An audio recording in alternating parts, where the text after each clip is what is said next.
Parlons-lui. Disons quelque chose à notre Dieu ce matin. Dis-lui ce qu'il est pour toi. L'adoration, ce n'est pas la chanson. Ce n'est pas les cantiques. Mais c'est le cœur qui exprime ses paroles à son Créateur. Parle à ton Dieu ce matin. Dis-lui ce qu'il est pour toi. Oublie tes problèmes. Oublie tes inquiétudes. Jette-toi dans sa présence. Parle-lui. Adore-le.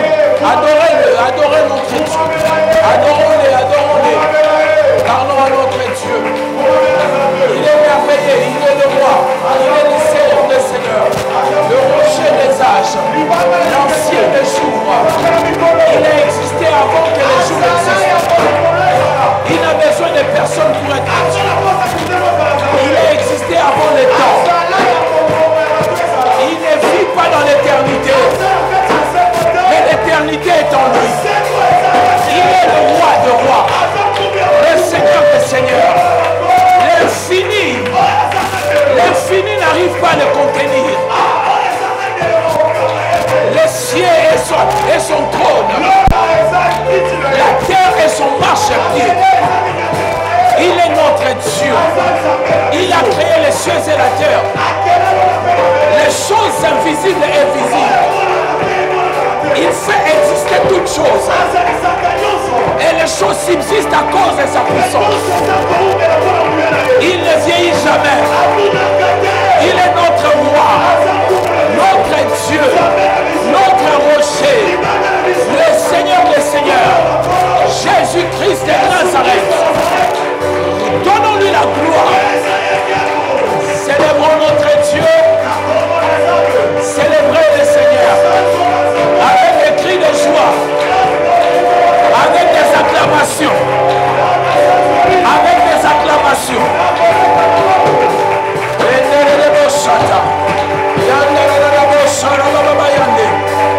Bénissons le Seigneur. Il est merveilleux. Alléluia. Alléluia. Natiela yo motema. Natiela yo motema. Élevons les deux mains, chantons. Si tu connais la chanson, chante avec nous. Motema. Natiela yo motema. Natiela yo motema. Natiela yo motema. Sabaote kote la ngai. Natiela yo motema. Bitumba nanga kundolo. Bitumba famille. Natiela yo motema. Bitumba famille kundolo waya. Bitumba Ecclesia. Ecclesia kundolo waya. Natiela yo motema.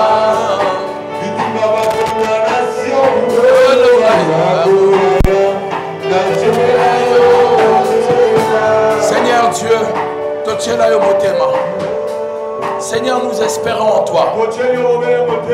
Nous croyons à ta grâce. Nous espérons en toi. Ce matin encore, nous voulons te célébrer, nous, ton peuple, et te dire combien tu es bon et merveilleux. Sois béni à jamais. Au nom du Seigneur Jésus-Christ, Fils de Dieu vivant, nous avons ainsi prié. Amen. Amen. Amen. On acclame le Seigneur plus fort que ça. Oui, acclame-le. Amen, amen. Saluez 2-3 personnes dans la salle. Dis-leur bienvenue au centre de la vie de Dieu. Que Dieu nous bénisse abondamment. Oui, saluez 2-3 personnes. Dis-leur bienvenue au centre de la vie de Dieu. Que le nom du Seigneur soit béni. Quelqu'un me dit Amen bien. Merci beaucoup. Ouvrons nos Bibles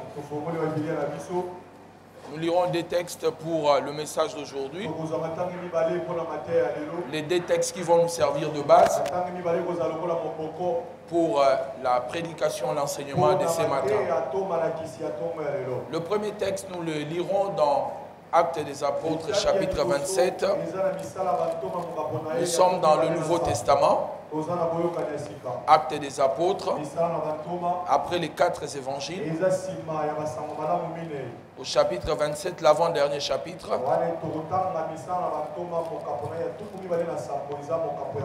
Nous lirons les versets 23 et le verset 24. Quelqu'un a trouvé? Celui qui a trouvé peut dire Amen. Je lis pour vous. À partir du verset 21, on peut se tenir debout. Merci pour la lecture. On n'avait pas mangé depuis longtemps. Alors Paul se tenait au milieu d'eux, leur dit: ô homme, il fallait m'écouter et ne pas partir de Crète, afin d'éviter ces périls et ces dommages. Maintenant, je vous exhorte à prendre courage, car aucun de vous ne périra. Il n'y aura de perte que celle du navire. Un ange du Dieu à qui j'appartiens et que je sers m'est apparu cette nuit et m'a dit: Paul, ne crains point. Il faut que tu comparaisses devant César, et voici Dieu t'a donné tous ceux qui naviguent avec toi. Le verset 25 est important. Paul dit: c'est pourquoi, ô homme, rassurez-vous, car j'ai cette confiance en Dieu, qui lancera comme il m'a été dit.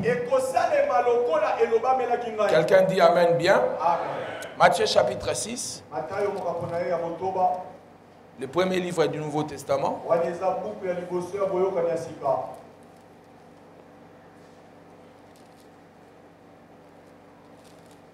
Je lis pour vous à partir du verset 25. Verset 25. Alléluia. Amen. C'est pourquoi je vous dis, ne vous inquiétez pas pour votre vie, de ce que vous mangerez, ni pour votre corps, de quoi vous serez vêtus. La vie n'est-elle pas plus que la nourriture, et le corps plus que le vêtement? Regardez les oiseaux du ciel, ils ne sèment, ne moissonnent, ils n'amassent rien dans des greniers. Et notre Père Céleste les nourrit. Ne valez-vous pas beaucoup plus qu'eux? Qui de vous, par ses inquiétudes, peut ajouter une coudée à la durée de sa vie? Et pourquoi vous inquiétez au sujet de vêtements? Considérez comment croissent les lits des champs. Il ne travaille ni se file. Cependant, je vous dis que Salomon, même dans toute sa gloire, n'a pas été vêtu comme l'un d'eux. Amen. Amen. Rassoyons-nous, s'il vous plaît, dans la présence du Seigneur. Sam, arrange-moi les sons comme avant. Merci. Amen. Amen. Quelqu'un dit Amen bien. Amen. Et un Amen plus fort que ça. Amen. Que Dieu soit béni pour ce moment, pour cette parole qui sera prêchée. Amen, amen. Amen. Alors ce matin, je vais partager avec vous un thème que j'intitule que faire dans le moment difficile. Lorsqu'on traverse le moment difficile, lorsqu'on endure une difficulté, lorsque la situation est très compliquée, que faire tant que chrétien? Quelle attitude devons-nous avoir? Qu'est-ce que nous devons faire? Alors, ce que je vais partager avec vous, ce sera la place de la confiance en Dieu dans le moment difficile. La place de la confiance en Dieu dans le moment difficile. Alors, lorsque nous regardons les deux textes que nous venons de lire, le premier texte nous présente un homme qui est dans le moment difficile. Donc je vais expliquer rapidement et revenir à la fin. L'apôtre Paul, c'était un homme qu'on appelait Saul. Il était un homme qui persécutait l'église. Il faisait beaucoup de mal à l'église. Jusqu'à ce qu'il a rencontré le Seigneur. Il s'est converti et il est devenu un apôtre. Il a commencé à prêcher la bonne nouvelle un peu partout. Il voyageait, il faisait des voyages missionnaires pour aller parler du Christ. Il a bâti plusieurs églises. Il a sauvé plusieurs âmes. Il a structuré l'église parce que Jésus n'avait pas structuré l'église. Il avait laissé de grands points de l'église. Les apôtres ont commencé à structurer l'église comme l'institution des diacres. Jésus n'avait pas laissé les diaconats,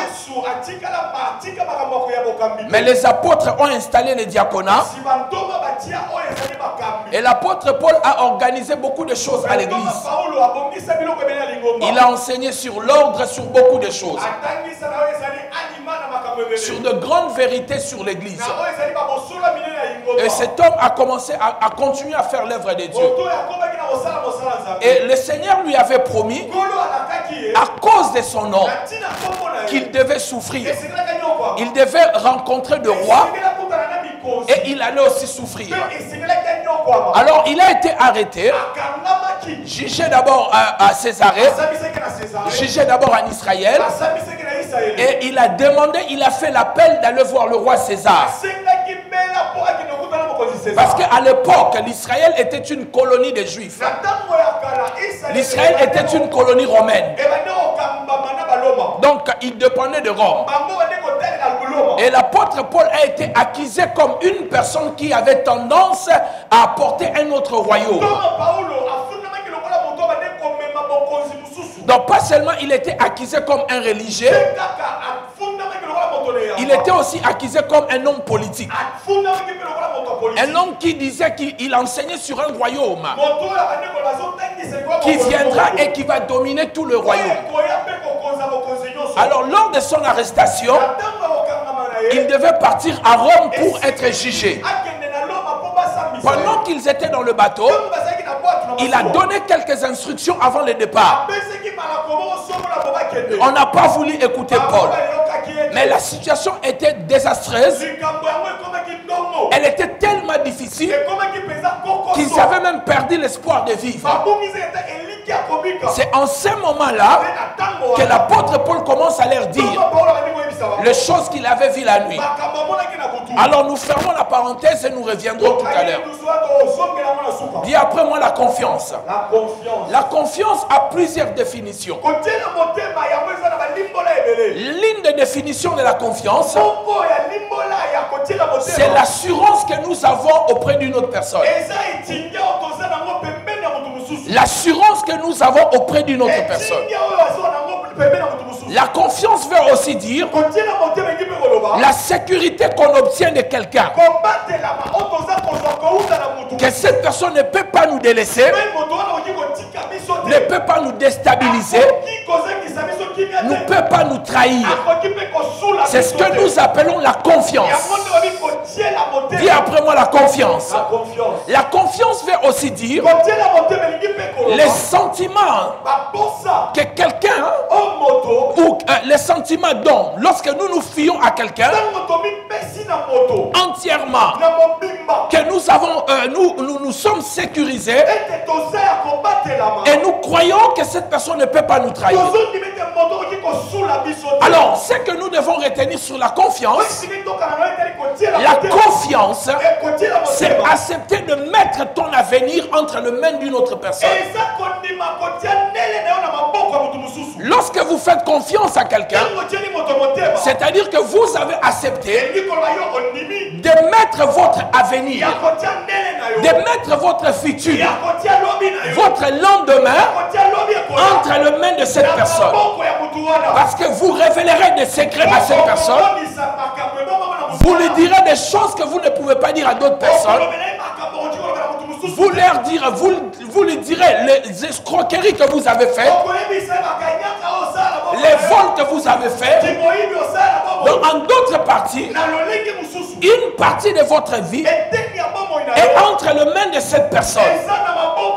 C'est pour cela que nous devons faire attention. Avant de faire confiance à quelqu'un, nous devons d'abord savoir que c'est une relation à long terme. Si c'est une relation à court terme, lorsqu'elle sera brisée, les vérités vont sortir. Soyez sûr que cette personne sera avec moi jusqu'à la fin de ma vie. Quelqu'un me dit amen bien. Lorsqu'on veut faire confiance, nous devons d'abord être sûrs. Ça sera une relation à long terme. Et les secrets ne seront pas dévoilés du jour au lendemain. Quelqu'un me dit amen bien. Alléluia. La deuxième chose, pourquoi nous ne faisons pas entrer les gens dans nos chambres? Quand les gens viennent chez nous, nous ne les faisons pas entrer jusque dans nos chambres. Pourquoi? Parce que c'est intime.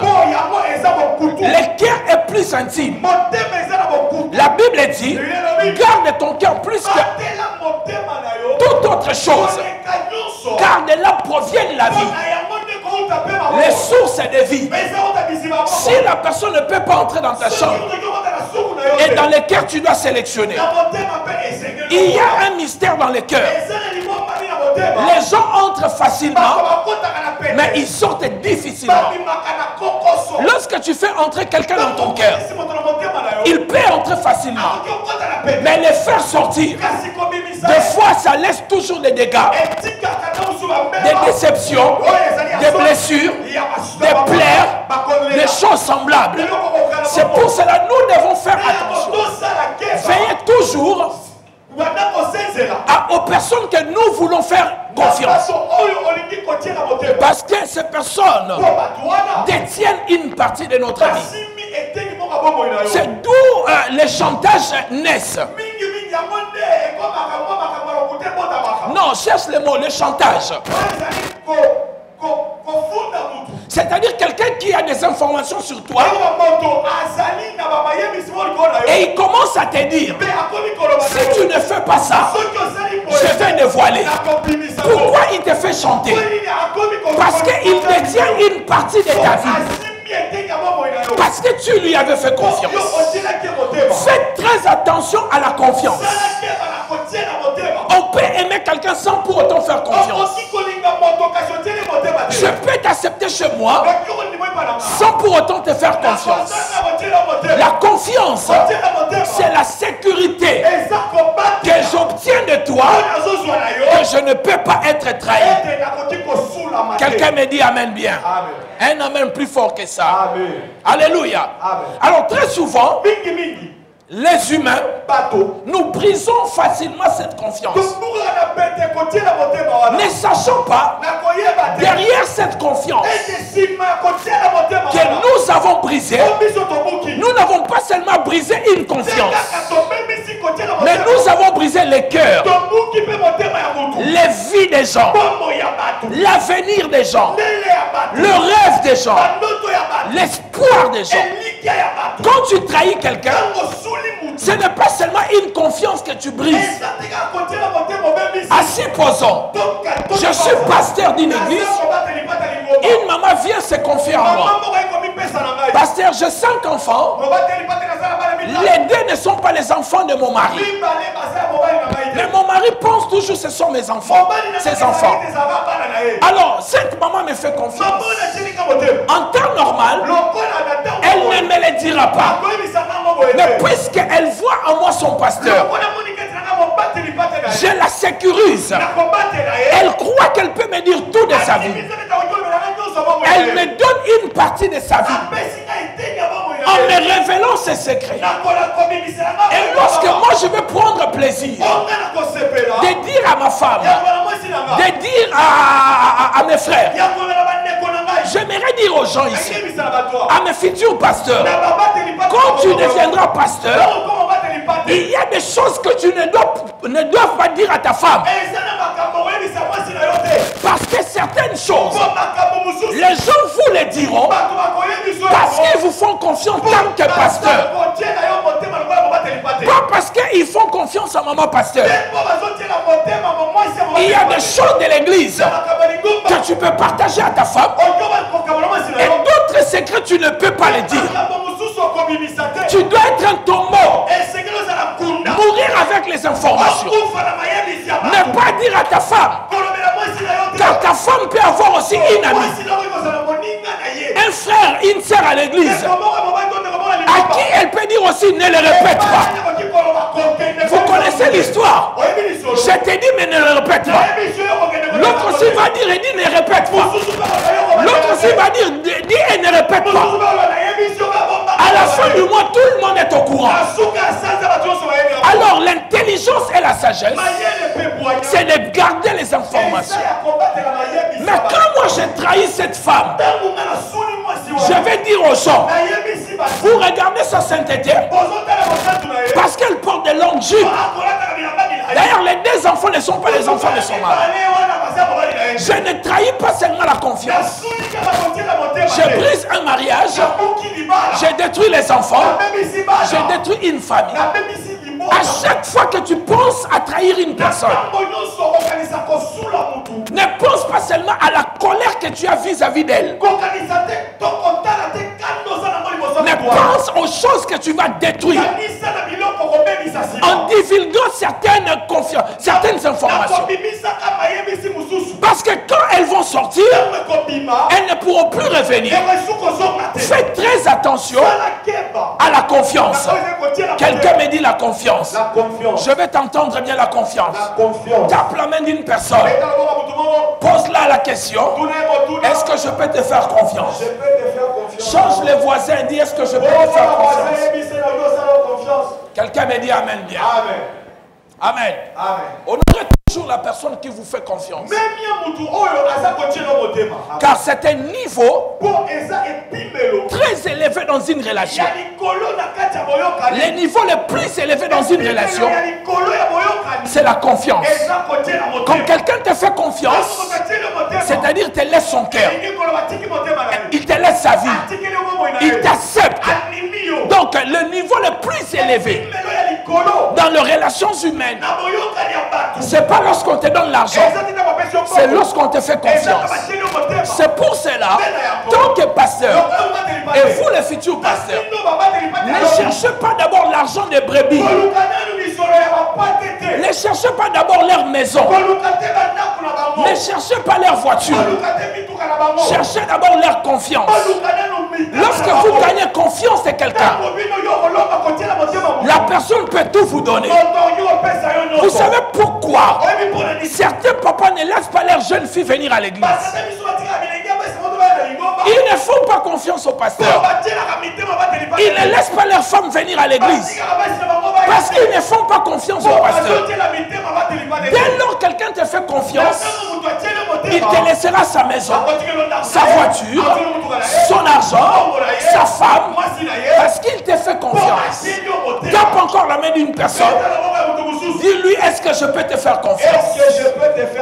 Oui, change encore de voisin, pose la question. Est-ce qu'on peut vous faire confiance? Je peux te faire confiance, Condoya. Alléluia. Amen. Alléluia. Amen. Dis amen bien. Amen. Et un amen pour que je t'enseigne. Si ça passe, donne-moi un amen bien. Amen. Honorez toujours la personne qui vous fait confiance. C'est un niveau très élevé dans une relation. Même dans le couple. Le couple, c'est comme les deux pieds. Le pied gauche, c'est la confiance. Le pied droit, c'est l'amour. Quand la confiance est brisée, l'amour se perd aussi. Est-ce que je suis en train de parler à quelqu'un? Donc c'est les deux pieds. Lorsque le conjoint ne fait plus confiance, la confiance est brisée. L'amour commence à se dissiper petit à petit. Alléluia. Ce qui fait que le conjoint puisse aimer beaucoup, c'est la confiance, la sécurité que tu ne peux pas le trahir. Même quand les autres vont les trahir, toi tu seras toujours là. C'est ça qui crée l'amour. Même dans une relation amicale, c'est la confiance qui crée l'amour. Il y avait une fille, un frère qui priait dans mon église. qui cherchait une femme. Je connaissais une fille qui habitait en Suisse. Elle était très belle. Je connaissais aussi le goût de ses frères. J'ai discuté avec la fille. Je les ai mis en contact. Alors qu'est-ce qui s'est passé? La fille est venue de la Suisse jusqu'à Bruxelles. Et la fille était tellement belle. Le frère a craqué. Le frère m'a dit, pasteur, en tout cas c'est fini. Il m'a dit ça de manière claire. Pasteur Bapoli, c'est fini, ils ont perdu. Alors ils ont débuté la relation. Et la fille avait des enfants. Mais lorsqu'ils ont débuté la relation, la fille a dit au garçon qu'il avait un seul enfant. Et quand elle est venue me voir, je lui ai dit c'est un mauvais départ. Tu dois lui dire que tu as des enfants. Non, daddy, l'autre enfant est à Kinshasa. De toute façon, personne n'est au courant. Je lui ai dit ce n'est pas bien. Il faut bâtir sur la confiance. Tout ce qui est bâti sur le mensonge, si cela n'est pas corrigé, rapidement, ça finira par tomber. C'est le départ, il ne faut pas commencer avec le mensonge. La fille était très amoureuse. Des fois, on ne dit pas certaines vérités par la peur de perdre. Vaut mieux perdre en disant la vérité que de gagner et de perdre plus tard. Quelqu'un me dit amen bien. Et la fille a pris ses deux courages. Elle a dit au frère, non, je voulais te dire vraiment sincèrement, j'ai des enfants. Le frère n'a pas digéré cela. Le frère a dit, si c'était un enfant, je pouvais accepter. Parce que moi aussi j'ai un enfant. Mais deux, ça fait trop. Je ne peux pas continuer cette relation. La sœur était brisée. Elle était détruite. Elle était déphasée. Elle a beaucoup pleuré. J'ai dit, ben écoutez, c'est le prix de la vérité. Alléluia. Tôt ou tard, ça allait finir par se faire savoir. Alléluia. Il allait te quitter avec des enfants. Vaut mieux arrêter ça maintenant. Et il y a quelques mois, j'étais en Suisse. La fille m'a dit, le frère l'appelait tous les jours. Il pleurait tous les jours. Et il disait, c'était la seule femme qui m'a dit la vérité. Mais la fille m'a dit, non, je regarde, j'ai déjà quelqu'un de bien qui m'a accepté tel que je suis. Je ne peux plus. La vérité, la confiance qu'il avait bâtie, ça l'a aidé. La deuxième chose, avant d'aller dans la profondeur, il y avait un frère. Il était parti, c'est une histoire vraie que j'avais entendue. Le frère, il était à Bruxelles. À l'âge de 12 ans, ils ont commencé à regarder, à suivre le mouvement d'homosexualité. Par l'influence des amis, cela a commencé petit à petit. Et il est devenu homosexuel. Il était vraiment à fond dans l'homosexualité. Un jour, on l'invite à l'église. Pendant qu'il était là, le pasteur qui prêchait, il a fini sa prédication. Il a fait appel au salut. Et ses frères étaient touchés par la parole. Il est venu devant. Il a donné sa vie à Jésus. Pendant qu'on priait pour lui, il est tombé. Il a commencé à vomir. Il a réussi sa délivrance. Et il a arrêté l'homosexualité. Il est venu à Kinshasa dans le cadre du travail. Et pendant qu'il avait commencé à travailler, il fréquentait aussi une église. Il a rencontré une fille. Et ils ont commencé la relation avec cette fille. Quelqu'un me dit amen bien. Alors il est parti voir son pasteur. Il a dit, pasteur, je suis tourmenté.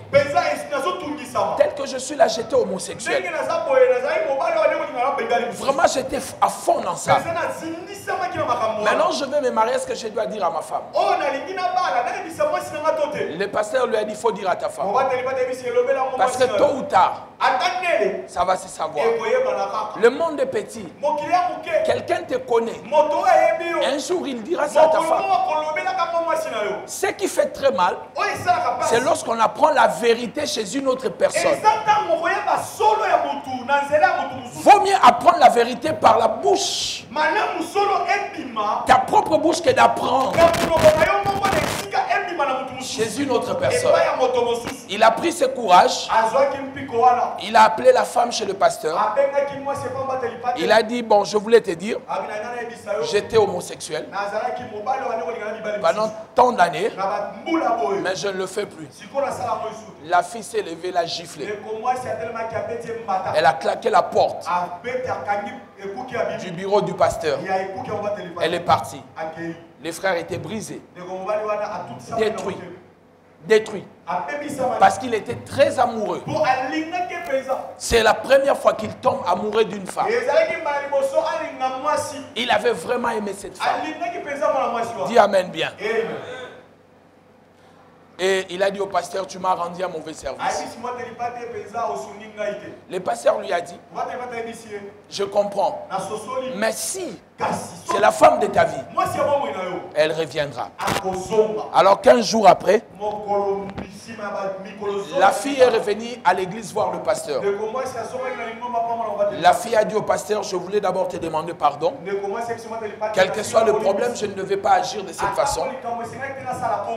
Je voulais vraiment dire, je vais l'épouser.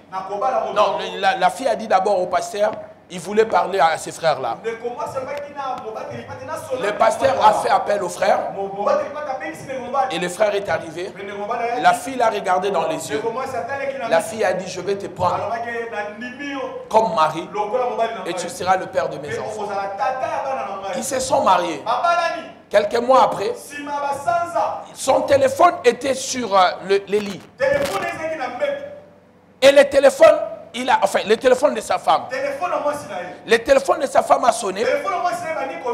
Et sa femme a pris le téléphone. Commencé à parler avec une de ses cousines qui était à Bruxelles. Sa cousine lui a dit, pourquoi Bino Bobala Rabotou n'a raté? Pourquoi tu n'as pas posé des questions? Vous vous mariez seulement comme ça. Vous allez même épouser les diables, hein, parce que vous ne vous renseignez pas. Il dit, mais qu'est-ce qu'il y a? Mais ton mari que tu as épousé là, c'est un pédé, c'est un homosexuel. La femme a dit, je suis au courant. Il m'avait dit toute la vérité avant. La discussion, pouf. Le commentaire, pouf. Et vous savez ce que le frère a fait? Il a pris le téléphone. Il a appelé le pasteur. La vérité est une bonne chose. Non, pasteur, merci. Si je n'avais pas dit la vérité, j'allais aujourd'hui perdre.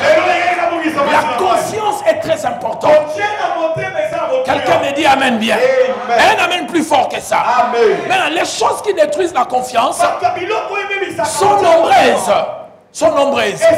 Premièrement, le mensonge, la traîtrise, l'hypocrisie, porter le masque, cacher votre vrai visage, ça détruit la confiance. Le mensonge, ça détruit la confiance. La traîtrise détruit la confiance. C'est pour cela, bâtissez leur confiance. Voilà pourquoi nous devons faire confiance à Dieu. Parce que Dieu n'a pas toutes ces choses qui détruisent la confiance. Dieu n'a pas les mensonges. Dieu n'est pas un traître. Dieu n'est pas un hypocrite. Donc, ça sous-entend, en lui, il n'y a pas les objets qui détruisent la confiance. Si nous lui faisons confiance, il va sécuriser notre vie. Il va protéger notre vie. Si nous lui donnons notre vie, il va bien la garder. Parce qu'il est digne de confiance. Quelqu'un dit amen bien. Amen. Dans le psaume 37, verset 5, la Bible dit, recommande ton sort à l'Éternel. Mets en lui ta confiance. Et il agira. Maintenant, lorsque nous traversons le moment difficile, la confiance en Dieu est la chose principale. La chose principale qui t'aidera de sortir de tes problèmes, de tes difficultés, c'est la confiance que tu as en Dieu. Dans ce texte, David dit, recommande ton sort à l'Éternel. Mais cela ne suffit pas de recommander son sort à l'Éternel. Très souvent, nous recommandons notre sort à Dieu, mais nous ne lui faisons pas confiance. La Bible dit, recommande ton sort à l'Éternel et mets en lui ta confiance. C'est ainsi qu'il agit. L'agissement de Dieu dans le moment difficile ne dépend pas de la manière dont nous prions, mais dépend de la manière dont nous lui faisons confiance. Chaque demande peut être rassurée d'une bonne réponse à la capacité de la personne que tu fais confiance. Si tu fais confiance à quelqu'un, tu sais que si je lui demande, lui ne peut pas me trahir. Il me donnera. C'est le niveau de confiance qui garantit l'exaucement de la prière, qui garantit que Dieu peut agir. Ce n'est pas la prière en soi, mais la confiance qu'on a en Dieu. Quelqu'un me dit amen bien. Si on a confiance en Dieu, nous pouvons prier pour obtenir des réponses. La confiance a une place importante. Recommande ton sort à l'Éternel. Mets en lui ta confiance. Ce que j'aime dans ce texte, la Bible met les et de conjonction. La Bible dit et il agira. C'est-à-dire s'il doit agir, c'est parce que précédemment nous lui avons fait confiance. Puisque nous avons fait confiance, on a mis un de conjonction. C'est-à-dire qu'il va agir parce que nous lui faisons confiance. Je ne sais pas ce que tu traverses, je ne sais pas ce que tu vis, mais le Dieu Tout-Puissant, El Shaddai, il est digne de confiance. Si nous lui faisons confiance, il agira, il ouvrira des portes. Regardez les rétroviseurs de la vie. Dans le passé, tu as traversé des moments difficiles, tu as connu des situations pires. L'Éternel Dieu Tout-Puissant, il était là pour te soutenir. S'il avait agi hier, il agira aujourd'hui. S'il agit aujourd'hui, il agira demain. La Bible dit dans Hébreux 13, verset 8, Jésus-Christ, il est le même tel qu'il était hier, aujourd'hui et éternellement. Il est le même. Ce qu'il avait fait hier, il le fera aujourd'hui. Ce qu'il fait aujourd'hui, il le fera demain. Ce qu'il fait demain, il le fera après-demain. Je ne sais pas ce que tu traverses, mais la confiance en Dieu ouvrira des portes pour toi. Un jour, on a arrêté Shadrach, Meshach, Abednego.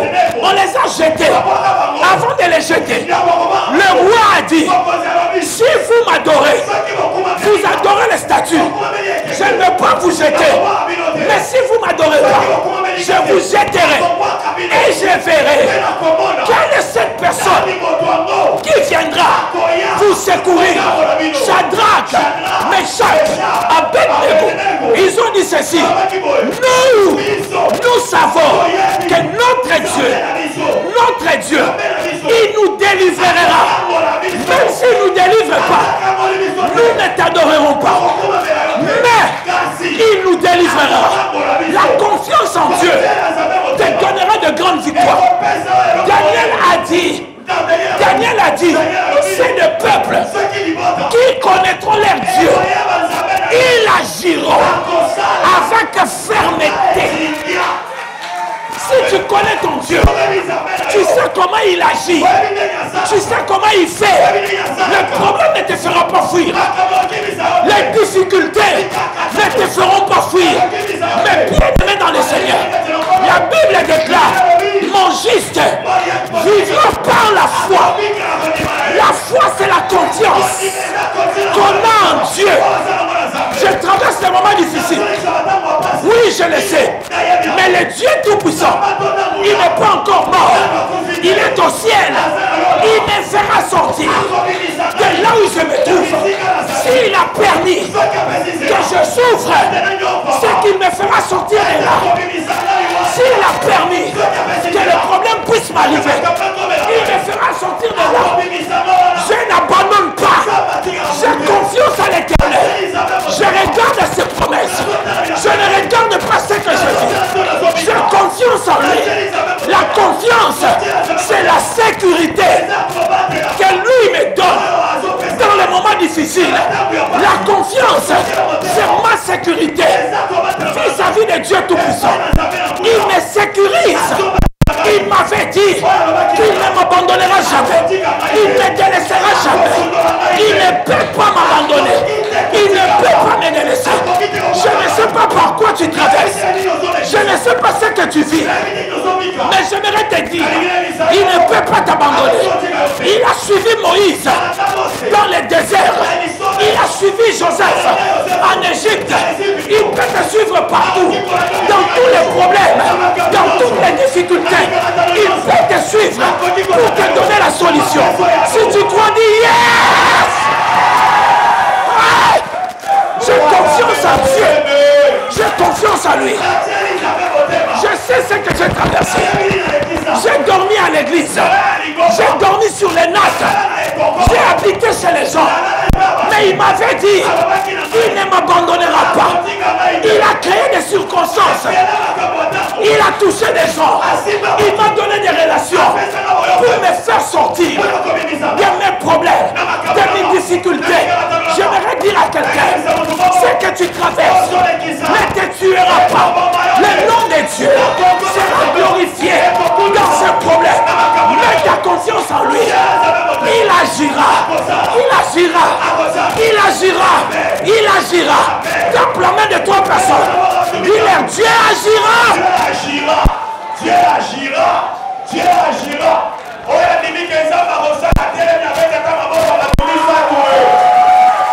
Il agira. Il agira. Il ne peut pas nous abandonner.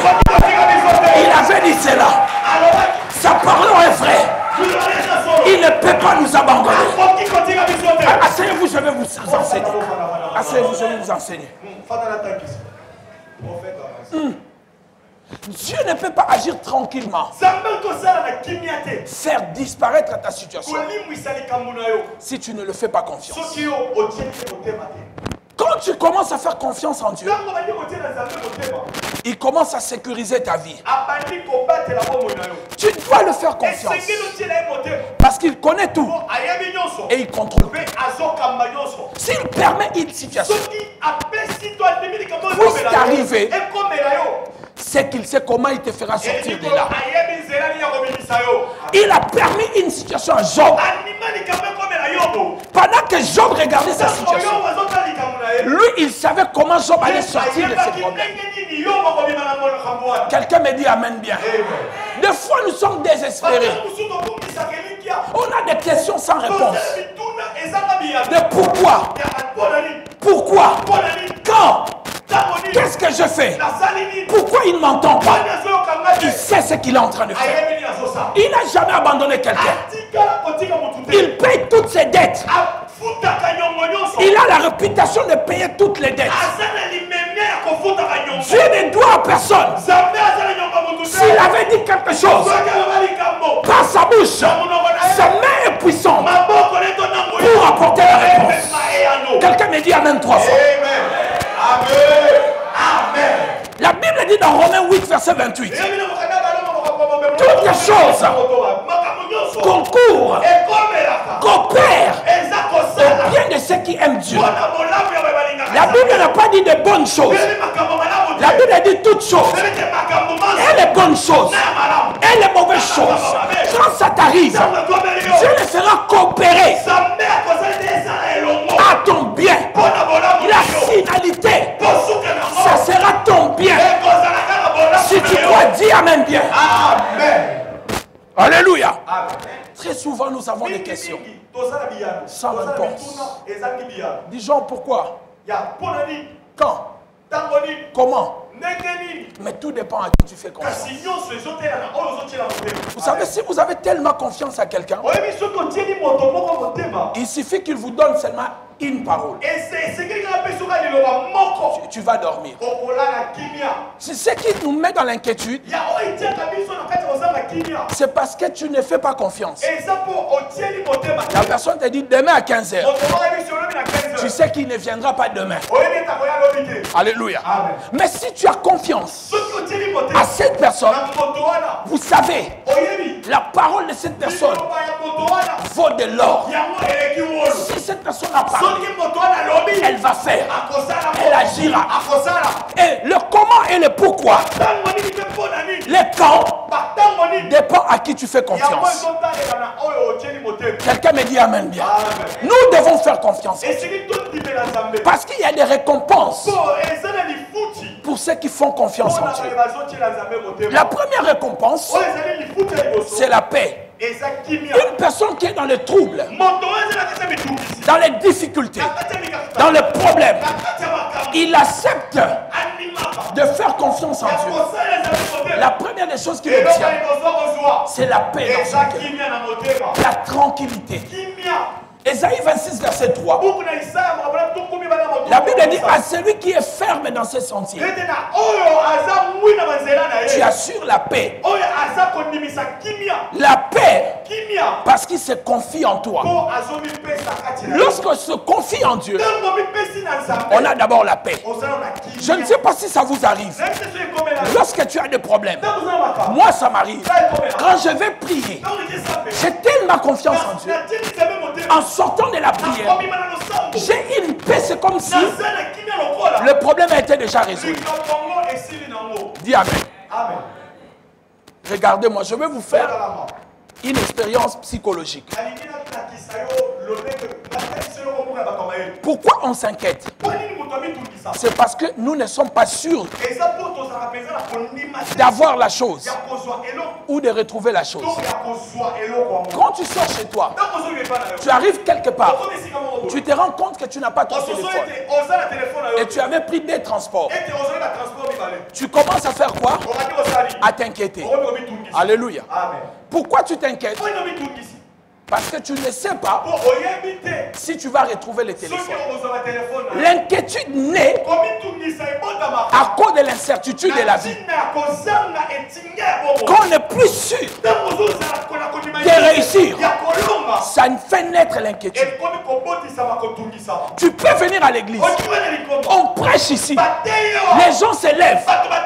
Mais toi, tu es en train de penser à quoi? À ton téléphone. Mais si par hasard, ta femme t'envoie un message pour te dire, tu as oublié le téléphone à la maison, qu'est-ce qui va se passer? Tu ne vas plus t'inquiéter. Tu n'as pas encore le téléphone, mais tu sais que le téléphone est quelque part. Et la foi en Dieu, c'est d'espérer que les choses sont déjà là. Je ne les ai pas encore touchées, mais j'espère que Dieu a déjà agi. Quelqu'un me dit Amen. Amen. Et c'est ça qui te donne la paix. Parce que tu lui fais confiance. Et la paix est le premier élément pour sortir dans n'importe quel problème. Quand tu es dans le problème, la chose que le diable vole en toi, c'est la paix. Quand tu n'as plus de paix, tu ne peux plus bien réfléchir. Mais quand tu fais confiance en Dieu, il ne te donne pas d'abord ce que tu cherches. Il te donne d'abord la paix pour te tranquilliser. Et après, il va donner ce que toi, tu es en train de chercher. La confiance en Dieu nous donne une grande rémunération. Hébreux chapitre 10, verset 35. La confiance en Dieu nous évite de sombrer encore dans le problème. Ça nous évite d'avoir la peur. Jérémie 17, verset 7 à 8. La Bible dit, bénis l'homme qui se confie dans l'Éternel et dont l'Éternel est son espérance. Voici comment il est cet homme. Il est comme un arbre planté près des eaux et qui étend ses racines vers le courant. Il n'aperçoit point la chaleur quand elle vient. Son feuillage reste vert. C'est le verset que j'aime. Il n'a pas peur dans l'année de la sécheresse. Il ne cesse de porter le fruit parce qu'il a confiance en Dieu. Quatrième vérité, lorsque nous faisons confiance en Dieu, voici ce qui nous arrive. Il renouvelle notre force. Ésaïe 40, verset 31. La Bible dit, ceux qui espèrent à l'Éternel renouvellent leur force. Ils prennent leur vol comme des aigles. Ils volent. Ils ne se fatiguent pas. Ils courent. Ils ne se lassent pas. La confiance en Dieu renouvelle notre force. Même si la situation était sombre, mais quand on se confie à Dieu, il y a un renouvellement de force. Il y a un renouvellement d'espérance. On s'est dit oui, Dieu peut encore faire. Dieu peut encore agir. Je déclare sur toi que ton cœur tourne vers Dieu et se confie à l'Éternel. Le psalmiste dit, mon cœur, pourquoi t'as battu? Pourquoi tu gémis? Fais confiance à l'Éternel. Dis à ton cœur ce matin, dis à tes problèmes, confie-toi à l'Éternel. Mets ton espérance en lui. Crois que Dieu est là. Il n'a pas fini son travail. Il sait ce qu'il est en train de faire. Il changera ton mari. Il changera ta femme. Il te donnera du boulot. Il te donnera l'argent. Il te donnera les enfants. Espère en lui. Car il avait dit, il ne t'abandonnera jamais. Il ne te délaissera jamais. Il y a 15 ans, si on m'avait dit, j'aurais ce que j'ai aujourd'hui, je n'allais pas croire. Mais j'espérais à l'Éternel. Je croyais que Dieu allait faire quelque chose. Même dans le moment le plus sombre de la vie, il y a toujours un espoir. Le pasteur Josué dit, celui qui a $100 et celui qui a 10, c'est les $100 qui en a beaucoup. Celui qui a 10 et celui qui a 1, c'est celui qui a 10 qui a beaucoup. Celui qui a 1 et celui qui a 0, c'est celui qui a 1 qui a beaucoup. Celui qui a 0 et celui qui est mort, c'est celui qui a 0 qui a beaucoup. Aussi longtemps que tu n'es pas mort, tu es vivant, tu peux espérer à l'Éternel. Tu peux croire en lui. Tu peux le faire confiance. Tu peux croire que tu vis encore. Vaut mieux un chien vivant qu'un lion mort.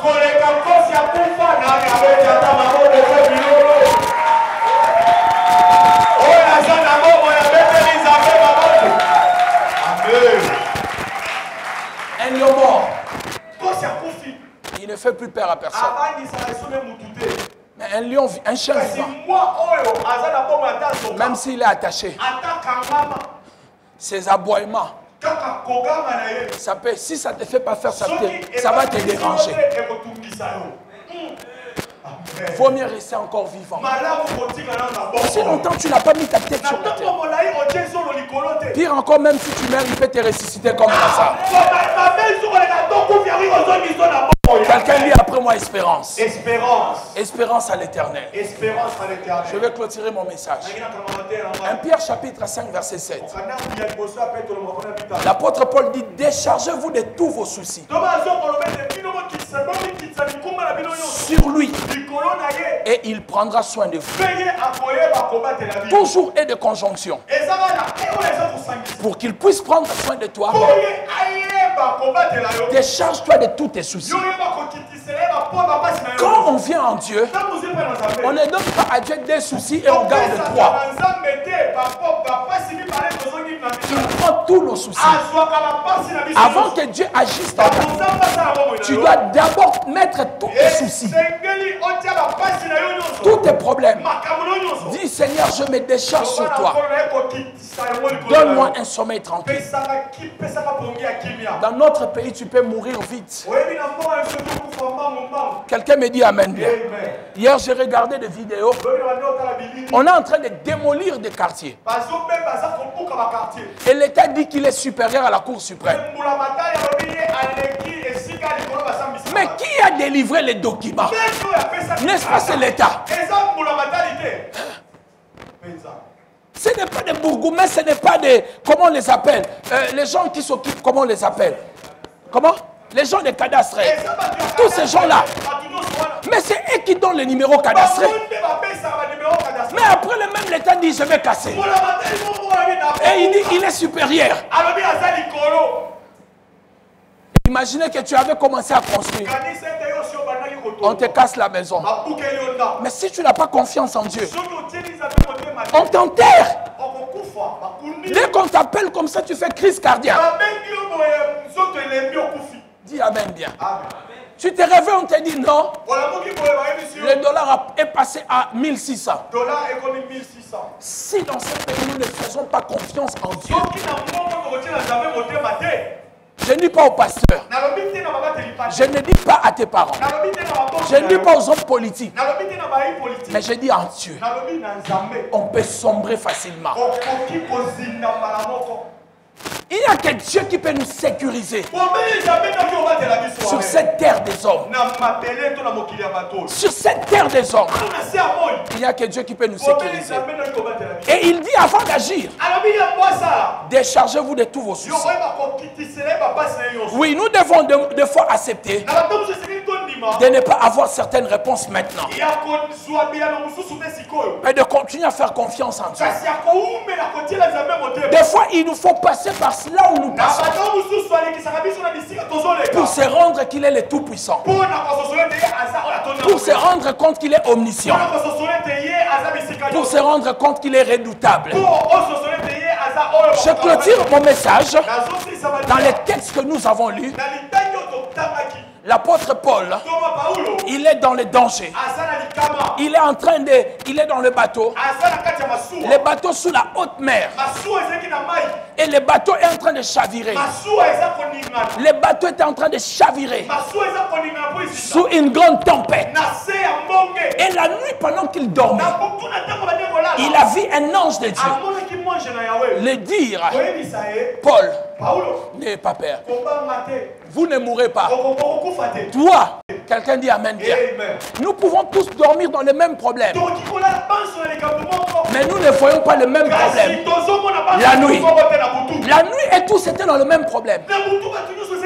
Mais Paul parlait avec des anges qui le rassuraient. Mais c'est que j'aime.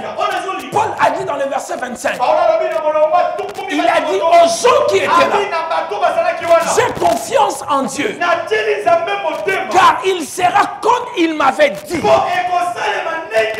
Il sera comme il m'a été dit. Pas seulement il leur dit que nous ne mourrons pas dans cette situation, mais il les rassure. Il va se faire comme il m'a été dit. Vous savez pourquoi il a dit cela? Il avait confiance en Dieu. Lorsqu'on a confiance en Dieu, on regarde le problème. On dit, qui es-tu dans le montagne devant moi? Tu seras aplani. On regarde les difficultés. On dit, je ne vais pas fuir le combat. Dieu va me bénir ici. On regarde la maladie. On dit que Dieu est tout-puissant. Il me donnera la guérison. Quelqu'un dit Amen bien. Amen. Écrivez ces 4 vérités sur la confiance. Lorsqu'on traverse le moment difficile, la première des choses que vous devez connaître, vous ne le passez pas seul. Dieu est toujours là. Parce qu'il avait dit qu'il ne t'abandonnera jamais. Il y a un homme, si vous achetez une Bible, j'avais la couverture, vous allez voir un petit pied avec un grand pied. C'est une histoire vraie. Un homme que Dieu lui avait dit qu'il ne l'allait pas l'abandonner. Dieu lui avait dit à chaque fois tu verras un pas, tu verras un autre pas. Et cet homme un jour, il a vu qu'un seul pas. Il a crié à Dieu. Il a dit je ne vois pas deux pas. Je vois qu'un seul pas. Tu m'as abandonné. Dieu lui a dit non. Il n'y a qu'un seul pas. Parce que tu traverses ce moment difficile. Il y a des épines là où tu traverses. Ton pied ne peut pas être posé sur l'épine. C'est pour cela que tu ne vois pas les deux pieds. Il n'y a qu'un seul pied. Parce que ton pied est sur mon pied. Dieu ne peut pas t'abandonner. Il ne peut pas te délaisser. Il sait par quoi tu traverses. Et il sait pourquoi tu traverses. Quelqu'un me dit amen bien. Un amen plus fort que ça. Ça c'est la première vérité. Quand tu traverses les moments difficiles, tu ne les traverses pas seul. Deuxièmement, des questions sont en vous. Sont à nous. Sont plutôt à nous. Les réponses sont à lui. Oui, nous on se pose des questions. Mais n'oublions pas que nous n'avons pas de réponses. C'est lui qui a des réponses. Et nous devons toujours faire confiance à la personne qui a la réponse. Troisième vérité, le problème est à nous, mais la solution est à lui. Nous devons le faire confiance. Quatrième vérité, Dieu nous aime tellement qu'il ne peut pas nous abandonner. Quelqu'un me dit amen bien. Un amen plus fort que ça. Alléluia. Alléluia. Vous connaissez l'histoire d'un domestique. Un jour, il a vu l'enfant voler l'argent de son père dans la voiture. Et lorsqu'il a volé, le domestique l'a vu. Le domestique a commencé à le faire chanter. Le domestique a dit, lave la voiture. Il dit, je ne peux pas laver. Je suis l'enfant du patron. Il a dit, si tu ne laves pas, je vais dire à ta maman que tu avais volé l'argent. Et le domestique l'a fait comme ça. Le domestique ne travaille plus. Quand les parents sortaient, c'est lui qui travaille. S'il veut réclamer, il veut réclamer. Pardon. Dis amen bien. Un jour, le gars a vu qu'il avait tellement souffert. Il a dit, je vais dire à mon père la vérité, ma mère la vérité. Il est parti voir sa mère. Il a dit, maman, je souffre. Tout ce temps, c'est moi qui fais le travail à la maison. Il a dit, pourquoi? Il a dit, parce que la bonne me demande de travailler. Il a dit, pourquoi? Il a dit, parce que je t'avais volé l'argent et il m'avait vu. Il me fait chanter. La maman a dit, le jour que tu étais en train de voler, j'étais dans la fenêtre. J'étais en train de te voir voler. J'attendais que tu viennes confesser pour que je te refasse la confiance. Il y a des gens ici, vous avez péché, mais Dieu veut seulement que tu confesses pour que la confiance soit rétablie. Tu ne laisses pas le diable jouer avec ta vie parce que tu as un péché que tu n'as pas confessé. La conclusion dans ce message, dans Matthieu 6, la Bible dit, Dieu prend soin même des lits des champs. Il prend soin des oiseaux du ciel. S'il le fait pour les oiseaux du ciel, s'il le fait pour le flair des champs qui vont tomber aujourd'hui, à combien plus forte raison l'homme qui a été créé à son image, il ne peut pas t'abandonner. Quelqu'un me dit amen bien. Dis après moi la volonté de Dieu. La volonté de Dieu. Je vous reparle de 3 histoires que j'ai parlé dans cette église. Un jour, un homme, Dieu voulait l'enseigner sa volonté. Un ange est venu le prendre. Ils sont arrivés dans un pays. Et dans ce pays-là, il y avait un vieillard qui vivait vraiment en aparté. Et on l'avait délaissé. Malade, pauvre. Et l'ange est parti avec cet homme-là. Il voulait l'enseigner la volonté de Dieu. Lorsqu'ils sont arrivés là-bas, ils ont demandé de l'eau pour se laver. Cet homme est parti chercher de l'eau très loin. Lorsqu'il est parti, l'ange a mis le feu dans cette maison. Et cet homme a dit, mais pourquoi on fait telle chose? Cet homme nous a fait du bien. Il nous a logés. Il est parti chercher de l'eau. L'ange lui a dit, ferme la bouche. C'est la volonté de Dieu. Il a dit, quelle volonté de Dieu? Nous brûlons sa maison. C'est la volonté de Dieu. Ils sont partis. Et l'homme, quand il est rentré, il a trouvé la maison brûlée. Ils sont partis dans une autre maison. Il y avait une fête. Des ennemis se sont réconciliés. Et le jour de la réconciliation, le plus riche a donné une coupe en or.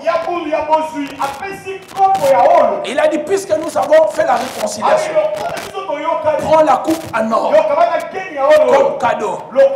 Et l'ange avec cet homme-là, ils ont demandé d'aller dormir chez ces messieurs-là.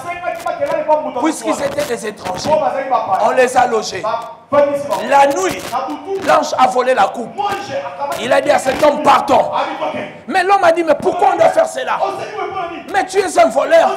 Tu n'es pas un ange de Dieu. Il a dit, ferme ta bouche. C'est la volonté de Dieu. Ils sont partis. Et un pasteur, il était parti prêcher. Pendant qu'il prêchait, ils étaient là. L'ange a ouvert le ciel. La pluie a commencé à descendre. Le pasteur a prié. Seigneur, ferme la pluie. La pluie est tombée.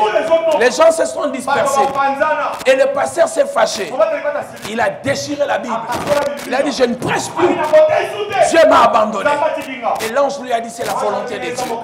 Maintenant, je vais vous donner la réponse aux énigmes. Voici la première réponse. L'homme a dit, pourquoi tu as ouvert le ciel pour que la pluie tombe? Et pourtant cet homme prêchait Dieu. L'ange a dit, pendant qu'il est en train de prêcher, la pluie, le feu a pris sa maison. Sa maison est en train d'être brûlée.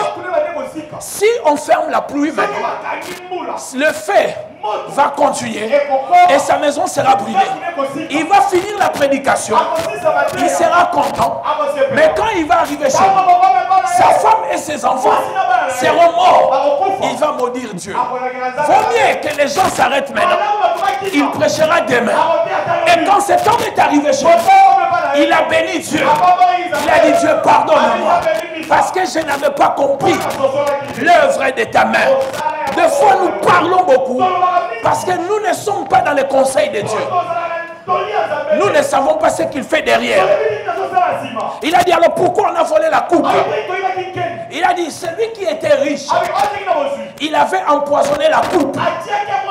Et cet homme-là se disait, comme il se réveille à 5 heures, à 5 heures du matin, il allait mettre le vin et boire son vin. Le poison allait les tuer. C'est pour cela que Dieu nous a envoyés pour déplacer la coupe à 3 heures. Sinon, à 5 heures, cet homme allait mourir. Il appellerait la coupe en or. Mais il ne savait pas que Dieu l'a protégé de mort. Combien de choses que nous avons pleuré. Mais Dieu l'a fait pour nous protéger. Et la dernière.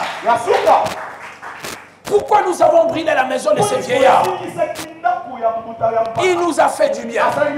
Il a dit, ces vieillards a longtemps pleuré à Dieu. Dans sa maison, au sous-sol, il y a de pierres précieuses. Il y a de l'or. Comme nous avons brûlé sa maison, quand il va rentrer, il n'aura pas le choix que de recommencer à rebâtir sa maison. Quand il va le faire, il va creuser et il trouvera de l'or. Voici la volonté de Dieu. Les voies de Dieu sont impénétrables. On ne peut pas comprendre pourquoi Dieu nous fait passer par là. Mais la finalité, c'est lui qui sera glorifié et ça sera un témoignage pour nous. Acclamons le Seigneur.